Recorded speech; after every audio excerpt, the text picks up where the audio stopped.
Oi, pessoal! Na aula de hoje a gente vai dar uma olhadinha em como trabalhar dados adquiridos em uma bancada experimental do tipo casco e tubos em um trocador de calor. Inicialmente, a gente tem aqui o desenho de um trocador de calor. Então, aqui a gente tem uma linha escura e uma linha azulzinha. No trocador, a gente tem dois fluidos, um fluido frio e um fluido quente.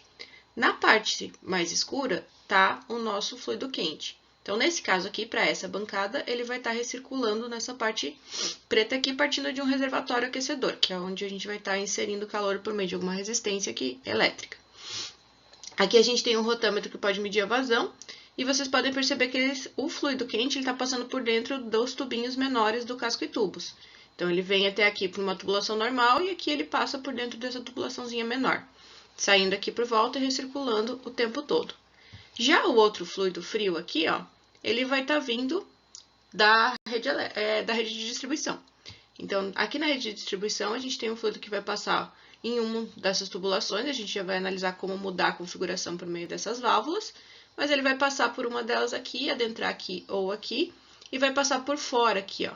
Então, nessa parte azul que vai estar envolvendo esses tubinhos que está passando o outro fluido. A primeira ilustração que a gente tem aqui é um escoamento paralelo. O escoamento paralelo, a gente vai ter o fluido proveniente vindo aqui, ele vai subir até aqui, e se ele tentar vir à direita, a gente tem essa válvula justamente para barrar que o fluido faça o menor caminho. Então, tenha sempre em mente que o fluido vai querer fazer o caminho mais rápido, mais fácil para ele. Então, a gente barrando ele aqui, ele vai subir, lembrando que a válvula, se ela estiver assim na posição do sentido do fluxo, quer dizer que ela está aberta. Então, vai passar por aqui, vai seguir aqui nessa direção. Nessa bifurcação, ela vai descer. Essa tubulação aqui reta, ela está atrás dessa tubulação aqui deitada. Então, para ele não retornar aqui e ficar só fazendo esse retorno, a gente fecha essa válvula aqui. Com isso, o fluido vai subir e vai passar aqui por dentro, descer, tendo essa válvula aqui aberta, vai vir até aqui. Se ele tentar subir, essa válvula nossa já está fechada, então ele não vai conseguir passar. Vai descer e vai seguir para a rede.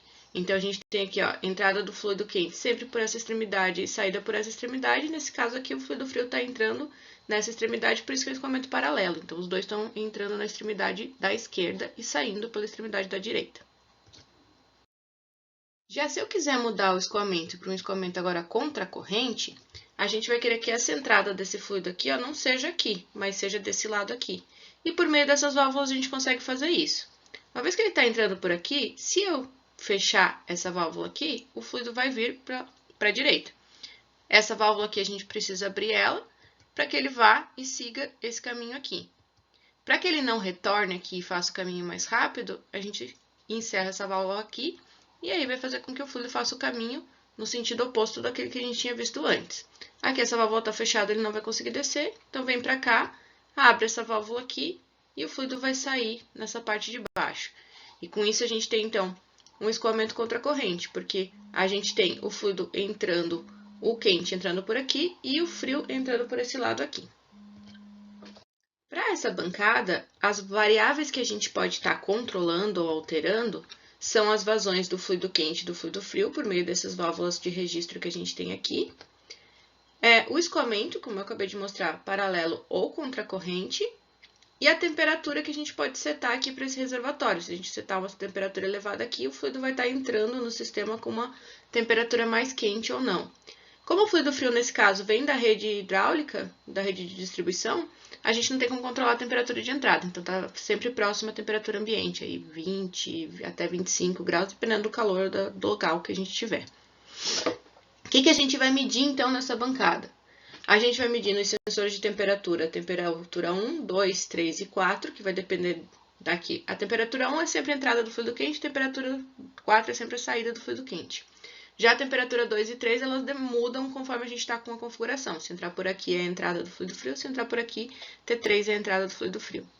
A gente vai medir, nesse caso aqui, a vazão mássica do fluido frio, porque ele está saindo numa mangueira, e a gente vai coletar esse valor e vai ver quanto, vai pesar numa balança e vai ver quanto de fluido que está saindo numa quantidade de tempo. Então, a gente já tem direto a vazão máxima. O rotâmetro, por sua vez, ele vai medir a vazão volumétrica. Então, tem que ter aí dados da densidade para poder converter isso aqui para vazão máxima, que a gente vai usar lá no balanço de energia. Além disso, é importante a gente ter aqui o diâmetro do casco e o diâmetro dos tubos, além de quantos tubos tem dentro do trocador de calor. Uma vez que a gente tem as temperaturas medidas, a gente tem a temperatura média, e aí nas tabelas a gente vai procurar o CP e o ρ dos fluidos nessa temperatura média. A gente já vai resolver um exemplo, a gente vai ver como que isso acontece. Dados coletados, a gente vai ver o que a gente consegue calcular nesse trocador de calor. A primeira equação que a gente vai ter que lembrar lá de operações unitárias é a equação geral de troca de calor. Então, é aquela equação que a gente tem o coeficiente global de transferência de calor, a área e o ΔT, a diferença de temperatura dentro do trocador. A gente vai usar dela para a gente isolar aqui o coeficiente global lá no final e vai calcular ele. Então, aqui a gente tem o calor transmitido, que a gente vai considerar que é constante no trocador todo. A área de troca térmica, que é a área do casco de cada um dos tubinhos internos multiplicados pelo número de tubos. O coeficiente global, que é uma das variáveis de interesse nosso. E a diferença de temperatura. Como a gente já viu lá em operações unitárias, a diferença de temperatura de um trocador de calor ela não é sempre a mesma. Então, a gente vai utilizar o método da média logarítmica para poder estimar qual que seria a diferença de temperatura média dentro do trocador de calor. A coisa que a gente vai fazer é conferir se o balanço de energia está coerente. Então, lembrando, a equação do balanço de energia é a mCp∆T. E a gente vai aplicar ela para os dois fluidos. Então, a gente vai estar sempre trabalhando, nesse caso aqui, com valores positivos de fluido. Então, a gente sempre vai pegar a maior temperatura e a menor temperatura do fluido e vai subtrair elas de maneira que fique positivo. Isso é importante que vocês tenham em mente que a gente está fazendo uma aproximação, porque a gente já sabe o sentido do fluxo como sendo do fluido quente para o fluido frio. Então, se a gente pegar essa mesma equação 3 e aplicar só para o fluido frio, a gente vai ter ela reescrita aqui de forma que a gente tem o calor recebido pelo fluido frio, vai ser a vazão máxima dele, CP dele, na temperatura média, e as duas temperaturas. Então, como o fluido frio está aquecendo, a saída é maior do que a entrada. E para o fluido quente, a gente tem a mesma equação, mas agora a gente tem aqui o calor, que em teoria teria que ser igual, na prática a gente vai ver que fica um pouquinho diferente, a vazão máxima dele, o CP na temperatura média, e nesse caso aqui ele entra com uma temperatura maior do que ele sai. Então, a gente reescreve o balanço aqui de maneira que o sinal do escoamento já está aqui dentro desse ΔT. Então, a gente vai seguir com um exemplo. Então, a gente tem esses dados que foram obtidos em laboratório. Aqui a gente já tem a vazão volumétrica convertida para a vazão máxima. A vazão máxima do fluido frio também já está aqui. O que foi medido nos sensores de temperatura. A gente já vai ver qual é o escoamento que a gente está trabalhando aqui, se é paralelo ou contracorrente. E a gente tem aqui os CPs, que a gente vai precisar já para fazer o balanço de energia. Esses CPs, eles foram obtidos na temperatura média de cada um dos fluidos. Então, aqui, para o fluido frio, eu vou pegar o 35 mais 25 e dividir por 2, vou chegar numa temperatura média de 30. Com esse valor, eu vou na tabela termodinâmica, enquanto qual é o valor do CP aqui, do fluido frio. Mesma coisa para o fluido quente, 50 mais 45 dividido por 2 e vou lá e encontro qual é o valor do CP para essa temperatura.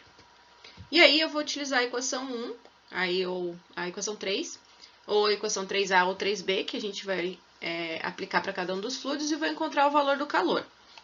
Então aqui eu peguei a vazão máxima do fluido frio, o CP do fluido frio e multipliquei pela diferença de temperatura do fluido frio.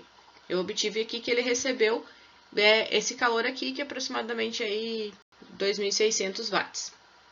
Já para o fluido quente, a gente pega a vazão do fluido quente, o CP do fluido quente e a diferença de temperatura do fluido quente. E encontro o valor aqui de calor que ele cedeu nesse processo de transferência. Então, esse valor era para ser igual. Então, você já tem alguma coisa para discutir aqui, o porquê que ele não está tão igualzinho, o que aconteceu, para onde foi esse calor. Então, isso é uma das discussões que vocês vão ter em dados experimentais. Como a gente percebeu que tem essa diferencinha aí entre os calores obtidos, o cedido e o recebido, a gente vai ver se esse valor é coerente, estimando qual seria a temperatura de saída para cada um dos fluidos. Então, se a gente tem aqui o calor cedido pelo fluido quente, se a gente pegar ele todo e colocar nas configurações do fluido frio, a gente conseguiria estimar qual seria a temperatura que ele ia sair. Então, vamos ver o exemplo para ver como é que faz isso. A gente vai pegar a equação para o fluido frio e vai utilizar aqui esse calor do fluido quente, porque em teoria ele cedeu esse calor e ele teria que ir totalmente aqui para o fluido frio. E agora a nossa incógnita vai ser a temperatura de saída aqui, ó. Eu quero saber o quanto que esquentou aí, no meu caso, o meu fluido frio. Então, eu vou colocar esse valor que eu tenho aqui, os dados do fluido frio e vou isolar a temperatura de saída. Nesse caso, a gente obteve uma temperatura de saída de 36,02 graus Celsius. Na medição que a gente fez no laboratório, a gente teve esse valor como sendo 35. A gente tem aí 1 grau aproximadamente de diferença. Então, aqui a gente tem que ver o que foi acontecido o que aconteceu com esse calor, para onde que ele foi, ou quais são as perdas que podem ter sido ocasionadas, quais são os problemas de medição de leitura e tudo mais.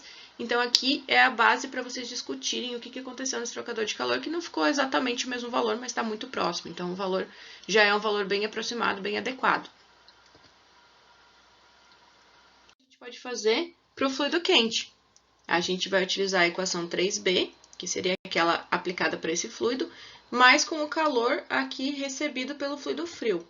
Então, a gente tem aqui a equação, aqui no lugar do calor a gente vai colocar esse valor, e os dados do fluido quente, agora a gente vai isolar a temperatura de saída desse fluido, que é aqui a gente vai querer saber se está coerente com os dados medidos ou não.